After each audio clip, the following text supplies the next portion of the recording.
गिल कले आउ गोटे नुआ रेकर्ड रेकर्ड पर रेकर्ड कर चलते सुमान गिल भारतर प्रिंस देखा बोले टेस्ट अधिनायक देखा बोले 2025-27 मध्य WC फाइनाल जहाँ रोहित विराट कर देखाई गतकाल श्रीलंका विपक्ष द्वितीय टेस्ट मैच रे लगातार भाव शतक हासिल कर देवदत्त पाडिकल से 117 रन कर आउट हो जाते देखा बोले सुमान गिल 50 रन कर आउट हो जाते 43 रवींद्र जाडेजा रन करते। तो खबर अनुसार देखा गले प्रथम दिन खेल सुधा टीम 5 विकेट हर 300 रन संग्रह कर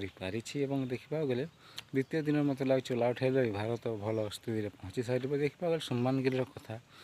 से 2025-2027 गोटे सर्कल देखा गले जहाँ विराट कोहली कर रोहित शर्मा कर से 1000 ऊपर रन कर सारी 1024 रन कर सारी सुमान गिल और देखा गले विराट कोहली 867 और 742 करते रोहित शर्मा।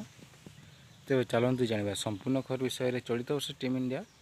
देखा गले प्रथम थर पर IPL सर गस्त कर श्रीलंका जहाँ प्रथम टेस्ट जीतवा पर द्वितीय टेस्ट काल आरंभ हो जाता प्रथम इनिंग्स टीम इंडिया 5 विकेट हर 300 रन कर पारी देवदत्त पाटिकल 117 50 सुमान गिल 43 रवींद्र जडेजा करते 45 यशस्वी जायसवाल करते तेज देखा गले सुमान गिल बहुत बड़ रेकर्ड कर तो फ्रेंड्स कमेंट कहते कौन भारत द्वितीय टेस्ट में जीत कमेंट निश्चय लिखते और भिडियो भल लगे लाइक करूँ भिडियो देखते धन्यवाद।